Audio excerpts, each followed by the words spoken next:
ನಮಸ್ಕಾರ ವೀಕ್ಷಕರೇ, ಶ್ರೀಗರಿ ವಾರ್ತೆಗರಿಗೆ ಸ್ವಾಗತ. ನಾನು ನಿಮ್ಮ ಗ್ರಹೇಶ್ವರ ಗಾರ್ಡಿಗೇಂದ್ರ.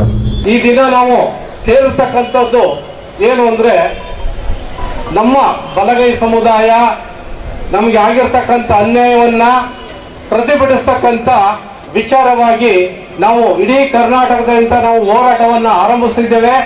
ಇದರ ಉದ್ದೇಶ ಇಷ್ಟೇ, ಏನು ನಾಗಮೋಹನ್ ದಾಸ್ ನ್ಯಾಯಾಧೀಶರಾಗಿರ್ತಕ್ಕಂಥ ನಾಗಮೋಹನ್ ದಾಸ್ ಅವರು ನಮಗೆ 101 ಜಾತಿಗೆ ಅನ್ಯಾಯ ಮಾಡಿರ್ತಕ್ಕಂಥ ವರದಿಯನ್ನ ಅದು ಅವೈಜ್ಞಾನಿಕವಾಗಿದೆ, ಹಾಗಾಗಿ ಆ ವರದಿಯನ್ನ ತಿರಸ್ಕಾರ ಮಾಡಬೇಕು ಅನ್ನತಕ್ಕಂಥ ಏಕೈಕ ಉದ್ದೇಶದಿಂದ ಇಡೀ ಕರ್ನಾಟಕದಾದ್ಯಂತ ನಾವು ಬಲಗೈ ಒಕ್ಕೂಟದ ವತಿಯಿಂದ ನಾವು ಈ ಚಳವಳಿಗಳನ್ನು ಆರಂಭ ಮಾಡಿಕೊಂಡಿದ್ದೇವೆ. ಹಾಗೆ ನಾಡಿದ್ದು ದಿನಾಂಕ 25/3/2026 ಬೆಂಗಳೂರಿನಲ್ಲಿ ಒಂದು ಬೃಹತ್ ಪ್ರತಿಭಟನೆಯನ್ನ ಫ್ರೀಡಂ ಪಾರ್ಕ್ ನಲ್ಲಿ ಕೂಡ ನಾವು ಹಮ್ಮಿಕೊಂಡಿದ್ದೇವೆ. ಉದ್ದೇಶ ಇಷ್ಟೇ, ಯಾರಿಗೂ ಕೂಡ ಎಸ್ಸಿ ಮೀಸಲಾತಿಯಲ್ಲಿ ಕೂಡ ಯಾರಿಗೂ ಕೂಡ ಅನ್ಯಾಯ ಆಗಬಾರ್ದು, ಎಲ್ಲರಿಗೂ ಕೂಡ ಸರಿ ಸಮಾನವಾಗಿರ್ತಕ್ಕಂಥ ಒಂದು ಹಿನ್ನೆಲೆಯಲ್ಲಿ ನಾವು ಸಮಾನತೆಯಾಗಿ ಬಾಳ್ಬೇಕು ಅನ್ನತಕ್ಕಂಥ ಒಂದು ಸಂವಿಧಾನದ ಆಶಯದಲ್ಲಿ, ಪ್ರಜಾಪ್ರಭುತ್ವದ ಹಿನ್ನೆಲೆಯಲ್ಲಿ ನಾವೆಲ್ಲರೂ ಕೂಡ ಬಾಳ್ಬೇಕು, ಬದುಕಬೇಕು ಅನ್ನತಕ್ಕಂಥ ಹಿನ್ನೆಲೆ ಡಾಕ್ಟರ್ BR ಅಂಬೇಡ್ಕರ್ ಅವರದಾಗಿತ್ತು. ಮತ್ತೆ ಅದು ಪ್ರಾಚೀನ ಕಾಲದಲ್ಲೂ ಕೂಡ ಬುದ್ಧರ ಆಶಯವಾಗಿತ್ತು. ಹಾಗಾಗಿ ನಾವೆಲ್ಲರೂ ಕೂಡ ಸಂವಿಧಾನದ ಅಡಿಯಲ್ಲಿ, ಇದು ಯಾವ ಸರ್ಕಾರದ ಹಿನ್ನೆಲೆಯಲ್ಲಿ ಯಾವುದು ಬಂದರೂ ಕೂಡ ನಾವೆಲ್ಲರೂ ಕೂಡ ಸಮಾನ ಮನಸ್ಕರು, ಸಮಾನ ಮನುಷ್ಯರು ಅನ್ನತಕ್ಕಂಥ ತತ್ವದ ಅಡಿಯಲ್ಲಿ ಕೂಡ ನಾವು ಅಂಬೇಡ್ಕರ್ ಹಾದಿಯಲ್ಲಿ ಕೂಡ ನಾವು ತುಳಿತಾ ಇದ್ದೀವಿ. ಹಾಗಾಗಿ ನಾವೆಲ್ಲರೂ ಕೂಡ ಈ ನಾಗಮೋಹನ್ ದಾಸ್ ಅವರ ಅವೈಜ್ಞಾನಿಕವಾಗಿರ್ತಕ್ಕಂಥ ವರದಿಯನ್ನ ನಾವು ತಿರಸ್ಕಾರ ಮಾಡಬೇಕು ಅಂತ ನಾವು ಎಲ್ಲರೂ ಕೂಡ ಒಕ್ಕೂಟದಿಂದ ನಾವು ಇದನ್ನ ಪ್ರತಿಭಟಿಸಬೇಕು ಅನ್ನತಕ್ಕಂಥ ನನ್ನ ಮಾತನ್ನ ಹೇಳಿ ನಾನು ಮುಗಿಸ್ತೇನೆ. ಇನ್ನು ಕರ್ನಾಟಕ ರಾಜ್ಯ ಬಲಗೈ ಜಾತಿಗಳ ಒಕ್ಕೂಟ ಮತ್ತು ವಿವಿಧ ಸಂಘಟನೆಗಳ ಒಕ್ಕೂಟದ ವತಿಯಿಂದ ಏನು ಇಡೀ ರಾಜ್ಯದಲ್ಲಿ ಕಳೆದ 30 ವರ್ಷದಿಂದ ಕೂಡ ಏನು ಒಳಮೀಸಲಾತಿ ಅಂತಕ್ಕಂಥ ಈ ಪದ ಇದೆಯಲ್ಲ, ಈ ಪದನೇ ಸಂವಿಧಾನದ ವಿರುದ್ಧವಾದಂಥ ಪದ. ಈ ಒಳಮೀಸಲಾತಿಯನ್ನ ಪದ ಇದೆಯಲ್ಲ, ಇದು ಯಾರಿಗೂ ಕೂಡ ಬೇಕಾಗದಿರ್ತಕ್ಕಂಥದ್ದು. ಬಾಬಾ ಸಾಹೇಬ್ ಅಂಬೇಡ್ಕರ್ ಅವರು ಮೀಸಲಾತಿ ಕೊಟ್ಟಿದ್ದರ ಹೊರತು ಒಳಮೀಸಲಾತಿ ಅಂತ ಎಲ್ಲೂ ಕೂಡ ಮಾತನಾಡಿಲ್ಲ. ಯಾವುದೇ ಸಂವಿಧಾನದ ಒಂದು ಪುಟದಲ್ಲೂ ಕೂಡ ಇಲ್ಲ ಅಂತಕ್ಕಂಥದ್ದನ್ನ ನಾವೆಲ್ಲರೂ ಕೂಡ ಅರ್ಥ ಮಾಡ್ಕೋಬೇಕಾಗಿರ್ತಕ್ಕಂಥದ್ದು. ಇವತ್ತು ಏನಾಗ್ತಾ ಇದೆ, ಇದನ್ನ ಯಾರೋ ಅವೈಜ್ಞಾನಿಕವಾಗಿ ಯಾರಿಗೆ ತಿಳುವಳಿಕೆ ಇಲ್ದಿರ್ತಕ್ಕಂಥವ್ರು ಈ ಒಳಮೀಸಲಾತಿಯನ್ನ ಜಾರಿಯಾಗಬೇಕು ಅಂತಕ್ಕಂಥದ್ದು ಒತ್ತಾಯ ಮಾಡ್ತಿರ್ತಕ್ಕಂಥದ್ದು ಅವರ ವೈಯಕ್ತಿಕವಾದಂಥ ವಿಚಾರ. ಕಾನೂನಿನ ಸಮಂಜಸವಾಗಿ ಇಡೀ ದೇಶದಲ್ಲಿ ಯಾವ ರಾಜ್ಯದಲ್ಲೂ ಕೂಡ ಒಳಮೀಸಲಾತಿ ಅಂತಕ್ಕಂಥದ್ದು ಪರಿಪೂರ್ಣವಾಗಿಲ್ಲ. ಮತ್ತು ಈ ರಾಜ್ಯದಲ್ಲಿ ಬಹುಸಂಖ್ಯವಾಗಿ ಬಲಗೈ ಜಾತಿ ಜಾಸ್ತಿ ಇದ್ರೂ ಕೂಡ ನಾವು ಎಡಗೈ ಸಮುದಾಯವನ್ನು ಯಾವತ್ತೂ ಕೂಡ ಬಿಟ್ಟಂಥವ್ರಲ್ಲ. ಅವ್ರಿಗೂ ಕೂಡ ಸರಿ ಸಮಾನವಾದಂಥ ಪ್ರಾತಿನಿಧ್ಯವನ್ನು ಇಲ್ಲಿ ತನಕ ಕೂಡ ಕೊಟ್ಕೊಂಡ್ಬಂದಿದ್ದೀವಿ. ಇದನ್ನು ಬೇರೆಯವರು ಯಾರೋ ಗೊತ್ತಿಲ್ಲದೆ ಇರತಕ್ಕಂಥ ರಾಜಕೀಯ ಹುನ್ನಾರಕ್ಕೋಸ್ಕರ, ರಾಜಕಾರಣಕ್ಕೋಸ್ಕರ, ರಾಜಕೀಯದ ತೆವಲ್ಗೋಸ್ಕರ ಇವತ್ತು ಈ ಒಳಮೀಸಲಾತಿ ಹೆಸರಿನಲ್ಲಿ ಲೀಡರ್ ಆಗಬೇಕು ಅಂತಕ್ಕಂಥ ಮನಸ್ಥಿತಿ ಇಟ್ಟಿರ್ತಕ್ಕಂಥವ್ರು ಇವತ್ತು ಈ ರಾಜ್ಯದಲ್ಲಿ ಜಾಸ್ತಿ ಆಗ್ತಾ ಇದ್ದಾರೆ. ಇವತ್ತು ನಾಗಮೋಹನ್ ದಾಸ್ ವರದಿ ಇದೆಯಲ್ಲ, ಯಾವ ಒಂದು ಸಣ್ಣ ಮಗು ಕೊಟ್ಟರು ಕೂಡ ನಾಗಮೋಹನ್ ದಾಸ್ ವರದಿಯನ್ನು ಯಾರು ಕೂಡ ಒಪ್ಕೊಳ್ಳಿಕ್ಕೆ ರೆಡಿ ಇಲ್ಲ. ನಾಗಮೋಹನ್ ದಾಸ್ ಏನಪ್ಪ ಅಂತ ಹೇಳಿದ್ರೆ ಒಂದು ಸಮುದಾಯವನ್ನ ವೈಭವೀಕರಿಸಬೇಕು ಅಂತಕ್ಕಂಥದ್ದು ಅವರ ಉದ್ದೇಶ ಆಗಿತ್ತು. ಅವ್ರ ಹಿಂದಿನಿಂದನೂ ಕೂಡ ಕೆಲವು ವೇದಿಕೆಗಳಿಗೆ ಭಾಷಣ ಮಾಡೋಂಥ ಸಂದರ್ಭದಲ್ಲಿ ಅವರು ಈ ಪದಗಳನ್ನ ಬಳಸ್ತಾ ಇದ್ರು. ಅಂಥವ್ರಿಗೆ ನಮ್ಮ ರಾಜ್ಯ ಸರ್ಕಾರ ಅವರಿಗೆ ಸಮೀಕ್ಷೆ ಮಾಡೋಕ್ಕೆ ಕೊಟ್ಟಿರ್ತಕ್ಕಂಥದ್ದು ಮಹಾ ತಪ್ಪು. ಮತ್ತು ಸಮೀಕ್ಷೆ ಆದ ನಂತರದಲ್ಲಿ ಅದನ್ನು ಪರಿಷ್ಕರಣೆ ಮಾಡಬೇಕಾಗಿತ್ತು. ಭಾಳಷ್ಟು ಬುದ್ಧಿಜೀವಿಗಳಿದ್ರು, ವಿದ್ಯಾವಂತರಿದ್ರು, ರಾಜಕಾರಣಿಗಳಿದ್ರು, ಮುತ್ಸದ್ದಿಗಳಿದ್ರು. ಇವರೆಲ್ಲರೂ ಕೂಡ ಅದನ್ನು ಚರ್ಚೆ ಮಾಡಬೇಕಾಗಿತ್ತು. ಸಾರ್ವಜನಿಕ ಚರ್ಚೆಗೆ ಅದನ್ನು ಬಿಡಬೇಕಾಗಿತ್ತು. ಅದನ್ನು ಎಲ್ಲೂ ಕೂಡ ಬಿಡದೆ ಏಕಾಏಕಿ ನಾಗಮೋಹನ್ ದಾಸ್ ವರದಿಯನ್ನು ಯಾವ ರೀತಿ ಸರ್ಕಾರ ಅದನ್ನು ಮನ್ನಣೆ ಮಾಡ್ತು, ಅದಕ್ಕೆ ಪುಷ್ಟಿ ಕೊಡ್ತು ಅಂತಕ್ಕಂಥದ್ದು ನಮ್ಮೆಲ್ಲರಿಗೂ ಕೂಡ ಇವತ್ತು ಆತಂಕವಾಗಿದೆ. ಇವತ್ತು ನಮ್ಮ ಸಮುದಾಯದ ಮುಖಂಡರ ವಿರುದ್ಧ ಭಾಳಷ್ಟು ಅಗೌರವವಾಗಿ ಮಾತನಾಡ್ತಕ್ಕಂಥದ್ದು, ಅಶ್ಲೀಲ ಪದವನ್ನು ಮಾತನಾಡ್ತಕ್ಕಂಥದ್ದು ನಾವು ಕೇಳ್ಕೊಂಡು ಬರ್ತಾ ಇದ್ದೀವಿ. ಆದರೆ ಅದು ಯಾವುದು ಕೂಡ ನಮಗೆ ಅದು ಗಾಳಿಗೆ ತೂರ್ದಂಗೆ ಅದು ಅಂತೇಳಿ ನಾವು ಆ ತಪ್ಪುಗಳನ್ನ ನಾವು ಮಾಡೋಕ್ಕೆ ಹೋಗೋದಿಲ್ಲ. ಇವತ್ತು ನೋಡಿ ಇಡೀ ರಾಜ್ಯದಲ್ಲಿ ಇಡೀ ದೇಶದಲ್ಲಿ ಅಸ್ಪೃಶ್ಯ ಸಮುದಾಯ ಇರ್ತಕ್ಕಂಥದ್ದೇ ವಲಯ ಮಾದಗ. ಆದರೆ ಈ ಮಾದಗ ಸಮುದಾಯ ಏನಪ್ಪ ಅಂತ ಹೇಳಿದ್ರೆ ಕೆಲವರು ಪಾಪ ಎಲ್ಲರೂ ಅಲ್ಲ, ಯಾರೋ ಒಂದಷ್ಟು ಜನ ಅವ್ರಿಗೆ ಏನೋ ಒಂದು ಪ್ರೇರೇಪಣೆ ಮಾಡಿ ಅವ್ರ ಹಿಂದೆ ಒಂದು ಬಲಢ್ಯವಾದಂಥ ಶಕ್ತಿ ಇದೆ, ಬಲಯುತವಾದಂಥ ಒಂದು ಶಕ್ತಿ ಇದೆ. ಯಾಕೆ ಈ ದೇಶದಲ್ಲಿ ವಂಚನೆ ಮಾಡ್ಕೊಂಬಂದಿರೋರು, ಮೋಸ ಮಾಡ್ಕೊಂಬಂದಿರೋರು, ಜಾತಿ ಹುಟ್ಟಾಕಿರ್ತಕ್ಕಂಥವ್ರು ಮತ್ತು ಈ ಮೌಢ್ಯವನ್ನು ಹುಟ್ಟಾಕಿರತಕ್ಕಂಥವ್ರು ಮತ್ತು ಈ ಬ್ರಾಹ್ಮಣಿಸಮ್ನ ಅತಿ ಹೆಚ್ಚು ವೈಭವೀಕರಿಸ್ಕೊಂಡು ಬರ್ತಾ ಇದ್ದಾರಲ್ಲ, ಇಂಥ ಒಂದು ಶಕ್ತಿ ಇವತ್ತು ಭಾರತ ದೇಶದಲ್ಲಿ ಇವತ್ತು ಆಡಳಿತವನ್ನು ಮಾಡ್ತಾ ಇದೆ. ಅದನ್ನು ನನ್ನ ಎಡಗೈ ಸಮುದಾಯದ ಕೆಲವು ಸಹೋದರರು ಇದನ್ನು ಬಿಡಬೇಕು.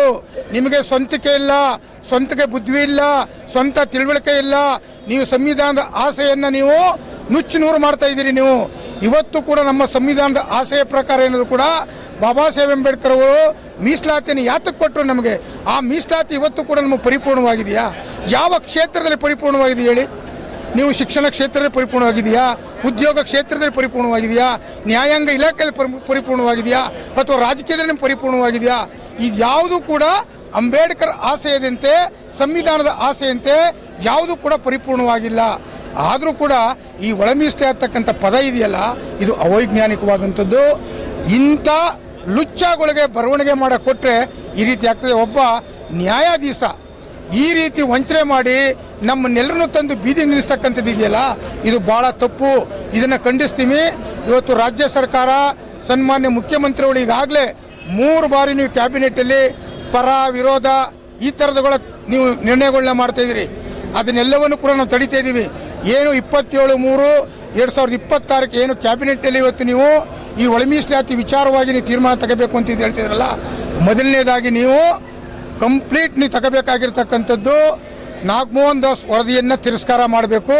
ಆ ಒಂದು ಲೈನ್ನು ಕೂಡ ನೀವು ಈ ವಿಚಾರಕ್ಕೆ ನೀವು ತಗೊಳ್ಬಾರ್ದು ನೀವು. ಮತ್ತು ಎರಡನೇದಾಗಿ ಒಂದು ಜನರ ಸಮೀಕ್ಷೆ ಅಂತಕ್ಕಂಥದ್ದು ರಾಜ್ಯದಲ್ಲಿ ಆಗಿದೆಯಲ್ಲ, ಇವತ್ತಿನ ಪ್ರಕಾರ ನಾವು 52 ಲಕ್ಷ ಜನ ಈ ರಾಜ್ಯದಲ್ಲಿ ಇದ್ದೀವಿ ಬಲಗೈ ಸಮುದಾಯ ಅಂಥೇಳಿ ನಾನು ಎಡಗೈನವರ ವಿರೋಧ ಮಾಡ್ತಾ ಇಲ್ಲ. ನಿಮಗೆ ಏನು ಸೇರಬೇಕು ಅದನ್ನು ಸೇರಕ್ಕೆ ನಾವು ಸಿದ್ಧ ಇದ್ದೀವಿ. ಆದರೆ ನೀವು ಎಲ್ಲೋ ಒಂದು ಕಡೆ ಎಡುತ್ತಾ ಇದ್ದೀರಾ. ನೀವು ಸೇರಿ ಇವತ್ತು ಈ ರಾಜಕೀಯ ಚುಕ್ಕಾಣಿಯನ್ನು ಹಿಡಿಬೇಕಾಗಿತ್ತು. 75 ವರ್ಷ ಆದರೂ ಕೂಡ ಇವತ್ತು ಕೂಡ ರಾಜಕೀಯ ಚುಕ್ಕಾಣಿಯನ್ನು ನಾವು ಹಿಡಿಲಿಕ್ಕೆ ಆಗ್ತಾ ಇಲ್ಲ, ಒಂದು ಉನ್ನತ ಸ್ಥಾನಮಾನವನ್ನು ಹಿಡಿಲಿಕ್ಕೆ ಆಗ್ತಾ ಇಲ್ಲ.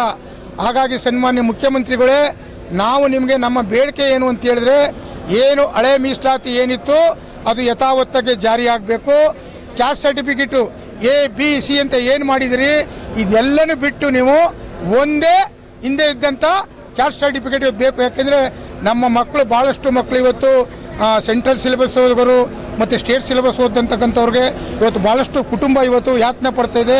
ಒಂದೊಂದು ಕ್ಯಾಸ್ಟ್ ಸರ್ಟಿಫಿಕೇಟ್ ಕೂಡ 2,500 3 ಸಾವಿರ ಖರ್ಚು ಮಾಡಬೇಕು, 3 ದಿನ 4 ದಿನ ಅಲಿಬೇಕು. ಇದೆಲ್ಲವನ್ನು ಕೂಡ ಬಿಟ್ಟು ಹಳೆ ಮೀಸಲಾತಿ ಏನಿತ್ತು ನೀವು 56,432 ಹುದ್ದೆಯನ್ನು ಖಾಲಿ ಮಾಡಿದ್ದೀರಾ. ಇದು ಸಮಾನವಾಗಿ ಹಂಚಿಕೆ ಆಗಬೇಕು. ಮತ್ತು ಇನ್ನೊಂದು ನಾನು ಸರ್ಕಾರಕ್ಕೆ ಎಚ್ಚರಿಕೆ ಕೊಡ್ತಾ ಇದ್ದೀನಿ, 2,85,000 ಹುದ್ದೆ ಏನು ಬ್ಯಾಕ್ಲಾಗ್ ಹುದ್ದೆ ಇದೀರಿ ಇದನ್ನು ತುಂಬಬೇಕು. ಇದನ್ನು ನೀವು ಆರ್ಥಿಕತೆ ಇದ್ರ ಬಗ್ಗೆ ನೀವು ಭಾಳ ಎಚ್ಚರಿಕೆ ಕೊಡಬೇಕು. ನೀವು ನನ್ನ ಜನ ಇವತ್ತು ಖಾಸಗಿ ಸಂಸ್ಥೆಗಳಲ್ಲಿ ದುಡಿತಾ ಇದ್ದಾರೆ. 2,85,000 ಹುದ್ದೆ ಕೊಟ್ಟಿದ್ರೆ ಇವತ್ತು ಒಂದು 20 ಲಕ್ಷ ಕುಟುಂಬ ಇವತ್ತು ನಿರ್ಭಯವಾಗಿ ಬದುಕ್ತಿತ್ತು. ಇವತ್ತು ನನ್ನ ವಿದ್ಯಾವಂತರ ಸಹೋದರ ಎಲ್ಲರೂ ಕೂಡ ಇವತ್ತು ಹೋಟೆಲಲ್ಲಿ ಕೆಲಸ ಮಾಡ್ತಾ ಇದ್ದಾರೆ, ಬಾರಲ್ಲಿ ಕೆಲಸ ಮಾಡ್ತಾ ಇದ್ದಾರೆ, ಫುಟ್ಪಾತಲ್ಲಿ ತಿಂಡಿ ವ್ಯಾಪಾರ ಮಾಡ್ತಿದ್ದಾರೆ. MA PhD ಮಾಡಿ, ಡಿಗ್ರಿ ಮಾಡಿ, ಮಾಸ್ಟರ್ ಡಿಗ್ರಿ ಮಾಡಿ, ಅದು ಸೈನ್ಸ್ ಇರ್ಬೋದು, ಆರ್ಟ್ಸ್ ಇರ್ಬೋದು, ಕಾಮರ್ಸ್ ಇರ್ಬೋದು, PhD ಗ್ರಾಜ್ಯುಯೇಟ್ಸ್ ಇರ್ಬೋದು, ಇವರೆಲ್ಲರೂ ಕೂಡ ಇವತ್ತು ಬೀದಿಲಿ ನಿಂತಿದ್ದಾರೆ. ಇವತ್ತು ನೀವೇನಾದ್ರು ಕಾಲಕ್ಕೆ ಸೆಂಟ್ರಲ್ ಗೌರ್ಮೆಂಟು ಕೂಡ ಇದೇ ತಪ್ಪನ್ನು ಮಾಡ್ತಾ ಇದ್ದೀರಾ, ಈ ರಾಜ್ಯ ಸರ್ಕಾರ ಇದನ್ನೇ ತಪ್ಪು ಮಾಡ್ತಾ ಇದ್ದೀರಾ. ಒಂದು ದಿನ ಇಡೀ ರಾಜ್ಯ ಸರ್ಕಾರ ಕೇಂದ್ರ ಸರ್ಕಾರದ ವಿರುದ್ಧ ನಾವು ಸಿಡಿದೇಳಬೇಕಾಗ್ತದೆ. ಇವತ್ತು ಕಾಂಗ್ರೆಸ್ ಸರ್ಕಾರ ನಮ್ಮದೇ, ಮುಖ್ಯಮಂತ್ರಿ ನಮ್ಮದೇ. ನಿಮ್ಮನ್ನು ನಾವು 30 ವರ್ಷದಿಂದನೂ ಕೂಡ ಸನ್ಮಾನ್ಯ ಸಿದ್ದರಾಮಯ್ಯನವ್ರು ನಾವು ಗೌರವಿಸ್ಕೊಂಡು ಬರ್ತಾ ಇದ್ದೀವಿ. ಇವತ್ತು ನಾವು ಅವ್ರಿಗೊಂದು ನಮಗೊಂದು ನ್ಯಾಯ ಕೊಡಿ ಅಂತ ಹೇಳ್ತಿಲ್ಲ, ಅಥವಾ ನಮಗೆ ತಕ್ಕಡಿ ಮೇಲ್ ಮಾಡಿ ಅವ್ರು ತಕ್ಕಡಿ ಕೆಳಗೆ ಮಾಡು ಅಂತ ಹೇಳ್ತಿಲ್ಲ. ಇಬ್ಬರನ್ನು ಕೂಡ ಸಮಾನಾಂತರದಲ್ಲಾಗಬೇಕು. ಮತ್ತು ಕೇಂದ್ರ ಸರ್ಕಾರ ಏನು ಹಿಂದುಳಿದ ವರ್ಗದ ಸಮೀಕ್ಷೆ ಬರ್ತದೆ ಅವತ್ತು ಜನಸಂಖ್ಯೆಗೆ ಅನುಗುಣವಾಗಿ ಮೀಸಲಾತಿ ಹಂಚಿಕೆ ಆಗಬೇಕು ಅಂತಕ್ಕಂಥದ್ದೇ ಇವತ್ತಿನ ಹೋರಾಟ. ಮತ್ತು 25/3/2026 ಕೂಡ ಬೆಂಗಳೂರು ಫ್ರೀಡಮ್ ಪಾರ್ಕಲ್ಲಿ ಹೆಚ್ಚು ಕಡಿಮೆ 3 ಲಕ್ಷ ಜನ ಸೇರ್ತೀವಿ. ಇವತ್ತೇನಿಲ್ಲಿ ನಾವು ಸಾವಿರಾರು ಜನ ಇವತ್ತು ಸೇರಿದ್ದೀವಿ. ಇದು ರಾಜ್ಯಕ್ಕೆ ಒಂದು ದೊಡ್ಡ ಮೆಸೇಜ್. ಇದು ದೊಡ್ಡ ಮೆಸೇಜ್. ಇದನ್ನು ನಾವು ಇಡೀ ದೇಶಕ್ಕೆ ಹಂಚಿಕೆ ಮಾಡ್ತೀವಿ. ನಾವು ಇದನ್ನು ಯಾವುದೇ ಕಾರಣಕ್ಕೂ ಕೂಡ ಅಂಬೇಡ್ಕರ್ ವಾದಿಗಳು, ಅಂಬೇಡ್ಕರ್ ರೈಟ್ಸ್ ಇದಾರಲ್ಲ, ಯಾವತ್ತೂ ಕೂಡ ಯಾರಿಗೂ ತಲೆಬಾಗೋದಿಲ್ಲ. ಸಿದ್ಧಾಂತಕ್ಕೆ ನಾವೆಲ್ಲರೂ ಕೂಡ ಬದ್ಧಾಗಿರ್ತೀವಿ ಅಂತಕ್ಕಂಥ ಮಾತನ್ನು ಹೇಳ್ತೀವಿ. ಸನ್ಮಾನ್ಯ ಮುಖ್ಯಮಂತ್ರಿಗಳೇ, ನೀವು ತೀರ್ಮಾನ ಮಾಡೋಂಥ ಸಂದರ್ಭದಲ್ಲಿ ನಮಗೆ ಸಮಾನತೆ ಅವಕಾಶ ಬೇಕು ಹೊರತು ಇಲ್ಲಿ ತಾರತಮ್ಯ ಬೇಕಾಗಿಲ್ಲ. ಏನು ಕೊಲಂಬೋ ಸಮುದಾಯನೂ ಕೂಡ ಇವತ್ತು ಬೀದಿಲಿ ನಿಂತಿದೆ, ಅಲಮಾರಿ ಸಮುದಾಯನೂ ಕೂಡ ಇವತ್ತು ಬೀದಿ ನಿಂತು ಹೋರಾಟ ಮಾಡ್ತಿದೆ. ಆದರೆ ನಾನಿವತ್ತು ಸ್ಪಷ್ಟವಾಗಿ ಬರ್ತಾಯಿದ್ದೀನಿ, ಸರಿಯಾಗಿ ಮೀಸಲಾತಿ ಕೊಟ್ಟಿರೋದು 18%. ನೀವು 101 ಸಮಾಜಕ್ಕೆ ಹಂಚಿ ಇವತ್ತು ನಮಗೆ 10% ಮೀಸಲಾತಿನೂ ಕೂಡ ಇವತ್ತು ನಮಗೆ ಸಿಕ್ಕಿಲ್ಲ. 10% ಮೀಸಲಾತಿ 75 ವರ್ಷ ಆಯಿತು, 76 ವರ್ಷ ಸಂವಿಧಾನ ಜಾರಿಯಾಗಿ 10% ಕೂಡ ನಮಗೆ ಸರಿಯಾದ ರೀತಿಯಲ್ಲಿ ದಕ್ಕಿಲ್ಲ ಅಂತಕ್ಕಂಥದ್ದೇ ನಮ್ಮ ಸಂದೇಶ. ಇವತ್ತು ಸನ್ಮಾನ್ಯ ಮುಖ್ಯಮಂತ್ರಿಗಳು ಭಾಳ ಜಾಗೃತಿಯಿಂದ ನಮ್ಮನ್ನು ಸಮಾಜವನ್ನು ಯಾರೂ ಕೂಡ ಹೊಡಿಬೇಡಿ, ನಮ್ಮ ಸಮಾಜವನ್ನು ಶೋಷಿತರನ್ನ ಅಸ್ಪೃಶ್ಯನ ಯಾರು ಹೊಡಿಬೇಡಿ, ನಿಮ್ಮ ರಾಜಕೀಯಕ್ಕೋಸ್ಕರ, ನಿಮ್ಮ ಓಟ್ಗೋಸ್ಕರ, ನಿಮ್ಮ ನಾಯಕತ್ವಕ್ಕೋಸ್ಕರ ಈ ರೀತಿ ಮಾಡಿ ನಮ್ಮನ್ನು ಇವತ್ತು ಕೂಡ ಜೀತಗಾರರಾಗಿ ಮಾಡ್ತಾಯಿದ್ದೀರಿ. ಅದಕ್ಕೆ ನಮ್ಮ ಧಿಕ್ಕಾರ ಇದೆ. ಇದೇ ರೀತಿ ನೀವು ತಪ್ಪು ಸಂದೇಶವನ್ನು ಕೊಡ್ತಕ್ಕಂಥ ತೀರ್ಮಾನವನ್ನು, ಅದು ಯಾವುದೇ ಪಕ್ಷ ಆಗ್ಬೋದು, ನಮ್ಗೆ ಯಾವುದು ಪಕ್ಷ ಮುಖ್ಯವಲ್ಲ. ಈ ಸಮಾಜ ನೊಂದು ಬೆಂದಿದ್ದಾರಲ್ಲ, ಈ ದೇಶದ ಮೂಲ ನಿವಾಸಿಗಳಿದಾರಲ್ಲ, ಅವರಿಗೆ ನ್ಯಾಯ ಕೊಡಿಸೋದೇ ನಮ್ಮ ಕೆಲಸ. ಮೈಸೂರು ತಾಲೂಕಿನ ಮಟ್ಟದಲ್ಲಿ ಇವತ್ತು ಎಸ್ಸಿಗಳಾದಂತಹ ಬಲಗೈ ಸಮುದಾಯದವರು ನಮಗೆ ಅನ್ಯಾಯ ಆಗಿದೆ ಅಂತ ಹೇಳಿ ಇವತ್ತು ಜಿಲ್ಲಾಧಿಕಾರಿಗೆ ಒಂದು ಮನವಿಯನ್ನು ಸಲ್ಲಿಸಲು ಈಗಾಗಲೇ ಎಲ್ಲರೂ ಸೇರಿದ್ದೀವಿ. ಈ ಮನವಿಯಲ್ಲಿ ಹಿಂದೆ ಏನಿತ್ತು, ಸಂವಿಧಾನದ ಬದ್ಧವಾಗಿ ಡಾಕ್ಟರ್ BR ಅಂಬೇಡ್ಕರ್ ಅವರ ಆಶಯದಲ್ಲಿ ಅವರ ಹೆಸರು ಹೇಳುತ್ತಾ ನಾವು 18% ಅಲ್ಲಿ ಏನ್ ಸವಲತ್ತು ಪಡೆದಿದ್ದೋ, 18% ಏನ್ ಪಡೆದಿದ್ದೋ ಅದು ಇವತ್ತು ಜಾರಿಗೊಳಿಸಬೇಕು. ಈಗ ಸರ್ಕಾರದಲ್ಲಿ ಏನು 56,432 ಪೋಸ್ಟ್ಗಳು ಖಾಲಿ ಹುದ್ದೆಗಳನ್ನ ಕರೆದಿದ್ದೀರಿ, ಅದನ್ನ ಭರ್ತಿ ಮಾಡಬೇಕು 18% ಪ್ರಕಾರ. ಅವೈಜ್ಞಾನಿಕವಾಗಿ ನಾಗಮೋಹನ್ ದಾಸ್ ಅವರು ಸಲ್ಲಿಸಿರುವಂತಹ ವರದಿ ಒಳ ಮೀಸಲಾತಿ ಅವೈಜ್ಞಾನಿಕವಾಗಿದೆ. ದಯಮಾಡಿ ಅದು ರದ್ದುಪಡಿಸಿ. ಪರಿಶಿಷ್ಟ ಜಾತಿ ಅಡಿಯಲ್ಲಿ ಬರ್ತಕ್ಕಂಥ 101 ಜಾತಿಗಳಿಗೂ ಕೂಡ ಅನ್ಯಾಯ ಆಗಬಾರದು ಅನ್ನೋದೇ ನಮ್ಮ ಉದ್ದೇಶ. ಅದನ್ನ ಮತ್ತೆ ಒತ್ತಿ ಹೇಳಕ್ಕೆ ಇಷ್ಟಪಡ್ತಿದ್ದೀನಿ. ಪರಿಶಿಷ್ಟ ಜಾತಿ ಅಡಿಯಲ್ಲಿ ಬರ್ತಕ್ಕಂಥ ಎಲ್ಲ ಸಮುದಾಯಗಳಿಗೂ ಅನ್ಯಾಯ ಆಗಬಾರ್ದು ಅನ್ನೋದೇ ನಮ್ಮ ಪ್ರಮುಖ ಉದ್ದೇಶ. ಅನ್ಯತಾ ಭಾವಿಸಬೇಡಿ. ಮಾದಕರು, ಪೌರ ಕಾರ್ಮಿಕರನ್ನ ಇವನ್ನೆಲ್ಲರನ್ನು ಒಂದು ಮಾಡ್ಬಿಟ್ಟು ಒಂದ್ ಜಾತಿ ಎಡಗೈಗೆ ಸೇರಿಸ್ಬಿಟ್ಟಿದ್ದೀರಲ್ಲ ಸ್ವಾಮಿ. ಬಲಗೈನ ಯಾಕೆ ಹೊಡೆದಾಕಿದ್ದೀರಿ? ಇದ್ರ ಹಿನ್ನೆಲೆ ಏನಿದೆ? ನಿಮಗೆ ಬುದ್ಧಿ ಇರ್ಲಿಲ್ವಾ ತಲೆಯಲ್ಲಿ? ನೀವು ನ್ಯಾಯಮೂರ್ತಿ ಆಗಿ ನಮ್ಮ ಬಲಗೈ ಸಮುದಾಯನ ಹೊಡೆದಾಕಿ ಇವತ್ತು ನಮ್ಮನ್ನ ಬೀದಿಗೆ ತಂದು ನಿಲ್ಸಿದ್ದೀರಲ್ಲ.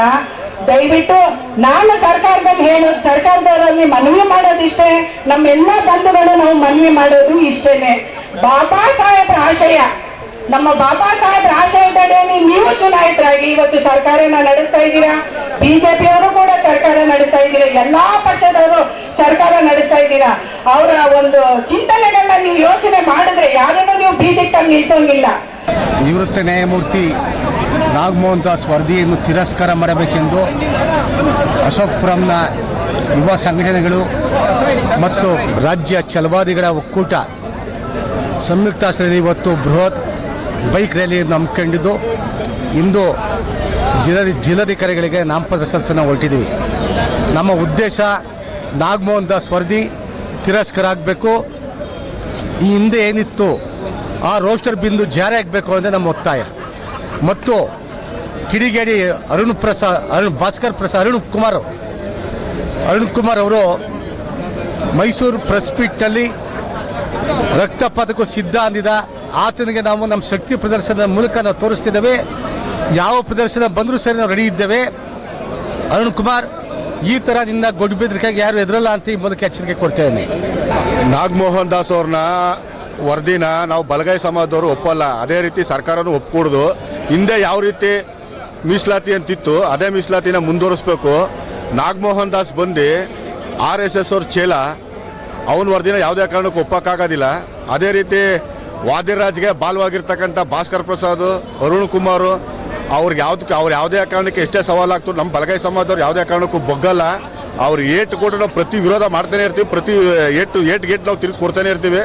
ಹಾಗಾಗಿ ನಮ್ಗೇನಪ್ಪ ಅಂತಂದರೆ ನಮ್ಮ ಸಮಾಜಕ್ಕೆ ಹಿಂದೆ ಏನು ಮೀಸಲಾತಿವ ರೋಸರ್ ಬಿಂದು ಇತ್ತು ಅದೇ ಥರ ಮುಂದುವರಿಬೇಕು. ಹಾಗಾಗಿ ನಾವು ಸರ್ಕಾರನ ಸಿದ್ದರಾಮಯ್ಯನವರ ಕೇಳ್ಕೊತಾ ಇದ್ದೀವಿ.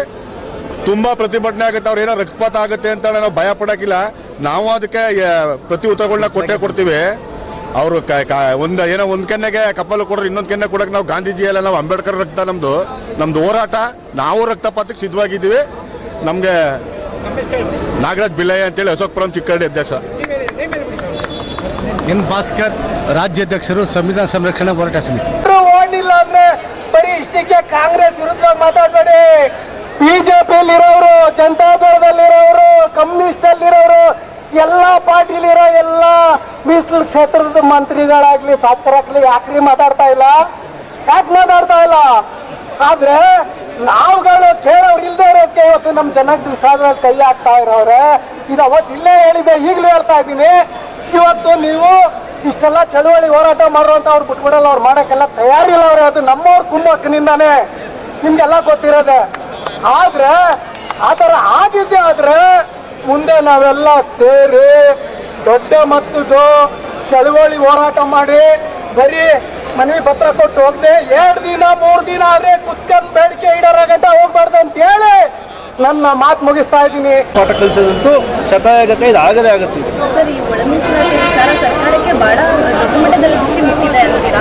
ಸಿದ್ದರಾಮಯ್ಯ ಅವ್ರನ್ನ ಬಹಳಷ್ಟು ಪ್ರಾಬ್ಲಮ್ ಆಗ್ಬೋದು. ಯಾಕಂದ್ರೆ ದಲಿತ ವರ್ಗ ಏನಿದೆ ಸಿದ್ದರಾಮಯ್ಯ ಅವರ ಬೆನ್ನಿಗೆ ಕಳೆದ ಬಾರಿ ಅದು ಸಿದ್ದರಾಮಯ್ಯರಿಗೆ ಗೊತ್ತಿದೆಯೋ ಇಲ್ಲೋ. ಅಲ್ಲಿ ದಲಿತ ಸಮುದಾಯದವರು ಅವ್ರ ಪರವಾಗಿ ನಿಂತಿದ್ರೆ ಸರಿ ಅಂತ ನಾವು ನೀವು ಹೇಳಿದ್ರೆ ನಾವು ಒಪ್ಕೊಂತೀನಿ. ಆದರೆ ಇವ್ರು ದಲಿತರಿಗೆ ಮಾಡ್ತಿರೋಂಥ ಅನ್ಯಾಯಗಳಾರೋ ಸ್ವಲ್ಪ ನೀವು ಹಿಂದೆ ನೋಡಿ. ಅಲ್ಲಿ ಪರಮೇಶ್ವರ ಕೊಟ್ಟಗಿರಿಗೆ ಸೋಲಿಸಿದ್ದಾರೆ, ಶ್ರೀನಿವಾಸ್ ಪ್ರಸಾದ್ ಅವ್ರನ್ನ ಸಂಪುಟದಿಂದ ಕೈ ಬಿಡಿಸಿದ್ದಾರಲ್ಲಿ. ಇವತ್ತು ನಮ್ಮ ಸಮುದಾಯದಲ್ಲಿ ನಾವು ಒಂದು ಮುಖ್ಯಮಂತ್ರಿ ಕೂಗನ್ನ ಕೇಳಿಬರ್ತಿರೋಂಥ ರೀತಿಯಲ್ಲಿ ಇವತ್ತು ಏನು ಈ ಒಳ ಮೀಸಲಾತಿ ತಗೊಂಡ್ಬಂದ್ಬಿಟ್ಟು ಆ ಕೂಗನ್ನೇ ಮುಗ್ದೋಯ್ತು. ಈಗ ನಾನು ಮುಂದೆ ಕೇಳಂಗಿಲ್ಲ, ಅದನ್ನು ಭವಿಷ್ಯದಲ್ಲಿ ಯಾರೂ ಕೇಳಂಗಿಲ್ಲ. ದಲಿತರಲ್ಲಿ ಮುಖ್ಯಮಂತ್ರಿ ಆಗ್ಬೇಕಾದ್ರೆ ಕನಸಾಗೇ ಇರ್ತದೆ. ಉಪಮುಖ್ಯಮಂತ್ರಿ ಕೊಟ್ಬಿಟ್ಟು ಸುಮ್ಮನೆ ನಮಗೆ ಒಂದು ಕಡೆ ಕೂರಿಸ್ಬಿಟ್ಟು ಯಾವುದೋ ಆಫೀಸ್ ಕೊಟ್ಬಿಟ್ಟು ಕೂರಿಸ್ಬಿಡ್ತಾರೆ ಅಷ್ಟೇ. ಇಲ್ಲಿ ನಮ್ಗೆ ಆ ಕೂಗು ಹೋಯ್ತೀಗ. ಇವ್ರು ಮಾಡಿರೋಂಥ ಕೆಲಸಕ್ಕೆ ಇವತ್ತು ನಮ್ಮ ಮಕ್ಕಳ ಭವಿಷ್ಯದಲ್ಲೂ ಚೆಲ್ಲಾಟ ಆಡ್ತಿದ್ದಾರೆ. ರಾಜಕೀಯವಾಗಿ ನಮ್ಮ ಮುಂದೆ ಯಾವುದೇ ಥರ ಶಕ್ತಿನೂ ತಗೊಬಾರ್ದು ಅಂತ ಹೇಳಿ ಈ ಸಿದ್ದರಾಮಯ್ಯನವ್ರು ಒಂದು ತೀರ್ಮಾನಕ್ಕೆ ಬಂದುಬಿಟ್ಟಿದ್ದಾರೆ. ಅವರ ಜೀವನದ ರಾಜಕೀಯದ ಒಂದು ಸಂಧ್ಯಾ ಕಾಲದಲ್ಲಿ ಅವ್ರು ತಗೊಳ್ತಿರೋಂಥ ಈ ತೀರ್ಮಾನ ಇತಿಹಾಸ ಯಾವುದೇ ಕಾರಣಕ್ಕೂ ಅವ್ರನ್ನ ಶ್ರಮಿಸೋದಿಲ್ಲ ಅಂತ ನನಗೆ ಸಂದರ್ಭದಲ್ಲಿ ಲೆಕ್ಕಿಸ್ತಾರೆ. ಮೊದಲನೇ ಬಾರಿ ಮುಖ್ಯಮಂತ್ರಿ ಆದಾಗ ನೀವೇನು ಮಾಡಿದ್ರಿ? ಕುರುಬರನ್ನ ಮೈಸೂರಿಂದ ಕಳಿಸಿದ್ರಿ ತುಮಕೂರಿಗೆ. ಪರಮೇಶ್ವರು ನನಗೆ ಪೈಪೋಟಿ ಮುಖ್ಯಮಂತ್ರಿ ಕುರ್ಚಿಗೆ ಪೈಪೋಟಿ ಅಂತ ಅವ್ರನ್ನ ಸೋಲಿಸಿದ್ರಿ. ಈ ಏನು ಸಾಕ್ಷಿ ಪ್ರಜ್ಞೆ ಒಂದು ರಾಜಕೀಯ ಮುತ್ಸದ್ದಿ ಶ್ರೀನಿವಾಸ್ ಪ್ರಸಾದ್ ಅವ್ರನ್ನ ಏನು ಮಾಡಿದ್ರಿ? ಯಾವ ಸ್ಥಿತಿಗೆ ತಳ್ಳಿದ್ರಿ ಅವ್ರನ್ನ? ಮರ್ತಿದ್ದೀವಿ ನಾವು. ದಲಿತರಿಗಾಗಿ SCP TSP ಹಣನ ಮೀಸಲಿಟ್ರಿ.